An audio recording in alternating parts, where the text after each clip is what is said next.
Hi friends, welcome to Madhu smart tutorial. Friends, ఈరోజు daily current అఫైర్స్లో భాగంగా మార్చి 19, 2021 current affairs నేర్చుకుందాం.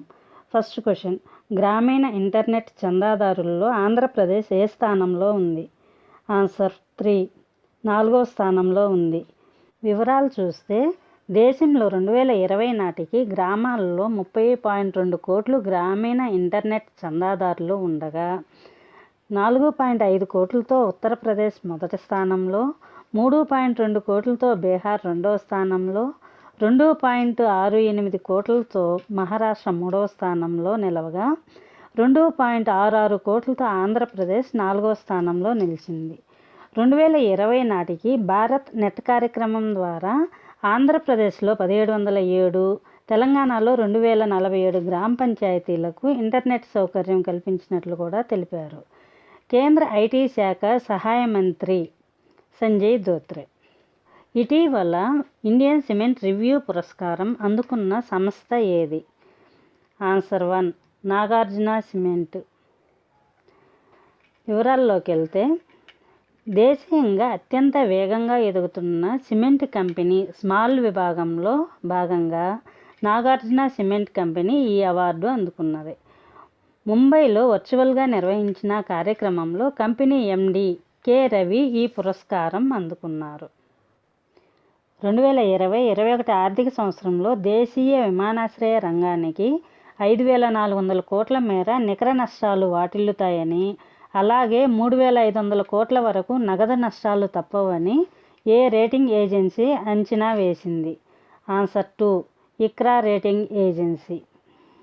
వివరాలు చూస్తే, కోవిడ్-19 వ్యాప్తి కారణంగా ప్రయాణ ఆంక్షల నేపథ్యంలో రద్దీ తగ్గడమే ఇందుకు ప్రధాన కారణమని, ఏడాది కాలంతో పోలిస్తే 66% మేర ప్యాసింజర్ ట్రాఫిక్ క్షీణించిందని పేర్కొంది. 2020-21 ఆర్థిక సంవత్సరంలో దేశీయ ప్రయాణికుల రద్దీ 61%, అంతర్జాతీయ ప్యాసింజర్ ట్రాఫిక్ 85% మేర తగ్గవచ్చని కూడా తెలిపింది. 2021 ఆర్థిక సంవత్సరంలో ఈ రంగం నిర్వహణ ఆదాయం 61% తగ్గి 8,400 కోట్లకు, అదే సమయంలో నిర్వహణ నష్టం 1,700 కోట్లు అనగా -20% మార్జిన్, నికర నష్టం 5,400 కోట్లకు చేరుకుంటాయని ICRA senior vice president group head Shubham Jain అన్నారు. అలాగే ఈ రంగానికి మొత్తం నగదు నష్టాలు 3,500 కోట్లుగా ఉంటాయని పేర్కొన్నారు. నెక్స్ట్ క్వశ్చన్: మంచినీటిని ఆదా చేయడంలో భాగంగా పరిశ్రమలకు డీశాలినేషన్ చేసిన సముద్ర జలాలను మరియు రీసైకిల్ చేసిన నీటిని అందించడానికి ఆంధ్రప్రదేశ్ ప్రభుత్వం ఏ సంస్థకు బాధ్యతలు అప్పగించింది? Answer 1, APIIC. Andhra Pradesh industrial infrastructure కార్పొరేషన్కి బాధ్యతలు అప్పగించింది. వివరాలు చూస్తే, మంచినీటిని ఆదా చేయడంలో భాగంగా మరియు సాగు కోసం వినియోగించే నీటిని పరిశ్రమలు వినియోగించుకోకుండా పరిశ్రమలకు డీశాలినేషన్ చేసిన సముద్ర జలాలను అందించాలని, డీశాలినేషన్ ప్లాంట్లను ప్రోత్సహించేందుకు సముద్ర తీర ప్రాంతాల్లో డీశాలినేషన్ ప్లాంట్లు ఏర్పాటు చేసి పైప్లైన్ ద్వారా ఆ నీటిని పరిశ్రమలకు అందించే ఆలోచన అవసరమైన చర్యలు తీసుకోవాలని కూడా అధికారులను సీఎం జగన్మోహన్ రెడ్డి గారు ఉన్నత స్థాయి సమీక్ష ద్వారా ఆదేశించారు. రీసైకిల్ చేసిన నీటిని కూడా పరిశ్రమలకు ఇవ్వాలని, తద్వారా రిజర్వాయర్లు, కాల్వల్లోనే ఉపరితల జలాలను పూర్తిగా ఆదా చేయవచ్చని చెప్పారు. ఈ వ్యవహారాల సమన్వయ బాధ్యతను ఏపీఐఐసి చేపట్టాలని, ఇందుకోసం స్పష్టమైన కార్యాచరణ ప్రణాళిక తయారు చేయాలని సీఎం ఆదేశించారు. నెక్స్ట్ క్వశ్చన్: వ్యూహాత్మక పెట్టుబడుల ఉపసంహరణ కోసం ప్రాధాన్య రంగాల్లో లేని కేంద్ర ప్రభుత్వ రంగ సంస్థలు సిపిఎస్సిలను గుర్తించి సిఫారసు చేసే బాధ్యతను ఎవరికి అప్పగించారు? ఆన్సర్ 2, నీతి ఆయోగ్కు అప్పగించారు. వివరాలు చూస్తే, వ్యూహాత్మక రంగాలలోనే ప్రభుత్వ రంగ సంస్థలను ప్రైవేటీకరించినట్లయితే ఉపాధి, ఇతర సదుపాయాల నష్టం కలగకుండా ఒప్పందంలో ప్రభుత్వం తగిన చర్యలు తీసుకుంటుందని కేంద్ర ఆర్థిక శాఖ సహాయ మంత్రి అనురాగ్ సింగ్ ఠాకూర్ తెలిపారు. రాజ్యసభకు ఈ మేరకు ఆయన లిఖితపూర్వకంగా సమాధానం కూడా ఇచ్చారు. మొత్తం మీద మరింతగా ఉపాధి అవకాశాలు వస్తాయే కానీ ఉద్యోగాలు కోల్పోవడం ఉండదన్నారు. అణు ఇంధనం, అంతరిక్షం, రక్షణ, రవాణా, టెలికమ్యూనికేషన్స్, విద్యుత్తు, పెట్రోలియం, బొగ్గు, బ్యాంకింగ్, ఇన్సూరెన్స్, ఫైనాన్షియల్ సర్వీసెస్ను వ్యూహాత్మక రంగాలుగా కేంద్రం ఇప్పటికే నీతి ఆయోగ్ జాతీయ భద్రతను, ఇతర అంశాలను పరిగణలోనికి తీసుకొని సిఫారసులు చేస్తుందన్నారు. దేశంలో మొత్తం 84 సిపిఎస్సిలు, వాటి అనుబంధ సంస్థలు 2019-20లో నష్టాలను ఎదుర్కొంటున్నట్టు చెప్పారు. నెక్స్ట్ క్వశ్చన్, దేవాలయాల మేనేజ్మెంట్ వ్యవస్థను ప్రారంభించిన రాష్ట్రం ఏది? ఆన్సర్ 3, ఆంధ్రప్రదేశ్. వివరాలు చూస్తే దేవాదాయ శాఖ పరిధిలోని అన్ని రకాల దేవాలయాలు మేనేజ్మెంట్ వ్యవస్థను ఆంధ్రప్రదేశ్ ప్రభుత్వం ప్రారంభించింది. ఇందులో దేవాలయాల సమాచారం, ఆన్లైన్ సర్వీసులు, యాత్రికులకు అవసరమైన సేవలు, దేవాలయాల ప్రొఫైల్స్, ఆస్తుల నిర్వహణ, క్యాలెండర్, సేవలు, పర్వదినాల నిర్వహణ, ఆదాయం, ఖర్చుల వివరాలు, డాష్బోర్డు, సిబ్బంది వివరాలు ఉంటాయి.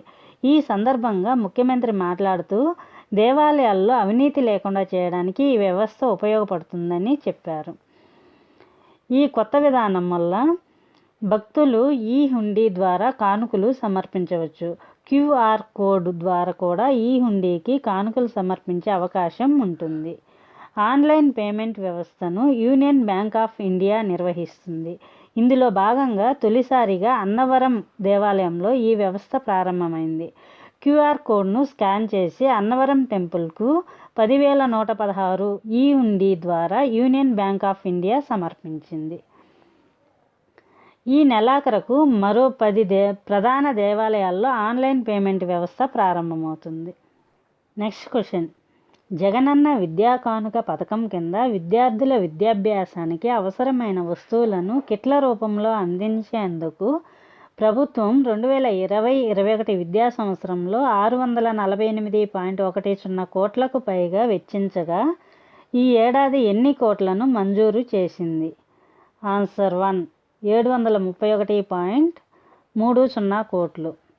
వివరాలు చూస్తే అమ్మ ఒడి, నాడు నేడు వల్ల ప్రభుత్వ పాఠశాలల్లో పిల్లల నమోదు గణనీయంగా పెరగడంతో ఈ ఏడాది జగనన్న విద్యా కానుక బడ్జెట్ కూడా భారీగా పెరగనుంది.